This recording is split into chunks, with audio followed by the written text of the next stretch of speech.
Hey everyone, this is Colin at Target Sports, your pro shop for shooters and hunters. Today I want to talk about the fundamentals of gripping a pistol because it is approaching nicer weather and we do need to start practicing and getting ourselves back out to the range so that we can have a successful season.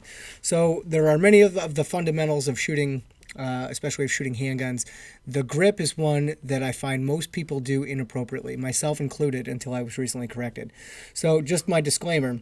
The method for which I teach and the ways that I get my message across is always changing. I'm always learning. I'm not by any means a master instructor. I'm always a student. So if there's things that you have knowledge-wise or practice-wise that can help me, obviously I'm all ears. So this is what works well for me. And it seems like every year I train with new people, I learn different things. My own personal style changes. So let's talk about how do we appropriately grip a handgun and why? So when I grip a handgun, typically I'm going to grip the handgun the same exact way every single time to build that muscle memory, that habitual motion, and that creates confidence. So the idea of gripping the handgun is one, to cover as much of the handgun as possible. Therefore, I got a good grip on it, and it's not a death squeeze grip. It's just a comfortable, firm grip, comfortable, firm grip, comfortable, firm grip. And what I want to do is control that recoil and put that front sight back on target as fast as possible. So if I'm going to grab the gun, whether it be from just the ready position here or from a holster, I'm going to, again, do it the same way every time. So I'm going to slam my web of my hand all the way up as high as I can on that back strap. That gets me a good control grip versus something that's kind of low or not appropriate. So I'm going to slam my hand way up in there, and then I'm going to wrap my fingers all the way around. So where exactly should the back strap of the pistol live in your hand? So typically, if I asked you to just grab your handgun and put it in your handgun and then get a comfortable grip, you will find that the back is going to be right here, give or take. Right? That's probably more realistic. So what I would like you to then do is put that gun down, open up your hand, and then find the center of the web and make a line. So now that I've got that my traditional spot, and now I've got this line, these are two totally different areas. I now want you to take a marker and I want you to dot these knuckles, or the flats right there. So on your trigger finger, this is my sweet spot. It's right in the center of the pad, right behind the nail bed. That may vary for different people depending on the size of their hand or the gun that they're using, or their technique of drawing that trigger back. If it's single action, double action, striker fire, it can all change. But ideally, this grip is what I'm looking for. So if I grip the pistol the initial way that I had it, you'll notice that these dots are kind of off to the side. So what that does, one, when I'm shooting, it's driving all that felt recoil into my thumb, which over time, depending on who you are, if you have arthritis, if it's a big gauge or big caliber gun, that could essentially hurt over time. So what do we do when we shoot? Well, we want to control this gun. So I'm going to grip this gun. And what do we see? When I put this gun out there and I grip that gun, you'll notice that that muzzle turns one way or the other. In this case, if I'm right-handed and I squeeze that gun, it's moving to the left. So that's an inappropriate grip pressure with an inappropriate grip placement. So if I move to that line in the center of the web, and now I look, these dots are kind of in the center of the front strap. Now if I push the gun out there and I press real hard, that gun doesn't move at all. So I've minimized excess muscle movement, which is sweet. One of the other things that we do is we grip that gun way too hard. So the pinky is actually causing that muzzle to dip down.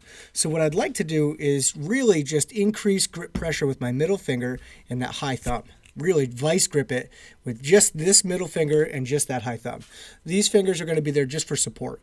So now I've got this whole excess frame and this whole hand that I can now put to work. So if I take my marker and I make a big line right here on the palm of my hand, and I take my marker and I put a big line all over my gun here. The idea then would be to cover as much of this spot and that line, together. So I'm going to smear it, slap it, wrap it, thumbs down. So if my thumbs go down along the side of the frame, they're not going to be in jeopardy of getting cut by that slide. I don't have an unneeded pocket here in the hand. I'm supporting the gun wrapping those fingers and pushing those thumbs forward. So now when I push the gun out, essentially I'm just going to push the gun out nice and easy and then maintain a little bit of bend in my elbows. So what do you see here? I have a good sight picture, at least that's what I see, and I'm not really doing a whole bunch of excess movement. I'm gripping the gun comfortable and firm, not tight, so tight that I can't move this digit independently. Moving my trigger finger on the trigger straight sweep back in one continuous movement is the other major fundamental of shooting a handgun. So good stance, good grip, breathing, sight alignment, finger on the trigger, press, press, press, press, bang, follow through, and then repeat. But in this case, we're talking mostly about grip. Get a good, comfortable, controllable grip, cover as much of that pistol as possible, push that gun out, leaving a little bit of excess bend in your elbows, and then moving your finger to the trigger and press, press, press. So there's two techniques that I've seen a lot as far as gun presentation. There's the bring the gun up to your eyes, and then there's the bring your head and everything down to the gun. So which one do you suppose is going to be more comfortable over excess time or a period of shooting? This or this? My guess, and again my experience tells me that presenting the gun up to my eyes is a much better option. Other things that does for me is, one, it keeps me up, keeps me looking around, seeing my surroundings. I'm using the center of my eyes versus just the tops of my eyes, which is going to be better from a fatigue standpoint. I'm not going to be overstressing my shoulders and my elbows if I'm bringing the gun up with bent arms.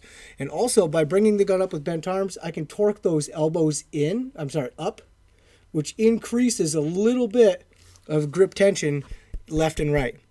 So vice grip fingers, elbows up. So I've really got 360 degrees of awesome tension, good quality, comfortable grip on that pistol. And again, we basically want to focus on that front sight, move that digit to the trigger, breathe and press straight back all the way, bang, hold, follow through, and repeat. Again, this is Colin at Target Sports. We're going over pistol grip today. Find that good sweet spot, wrap, slap, thumbs down, and have fun. Shoot straight.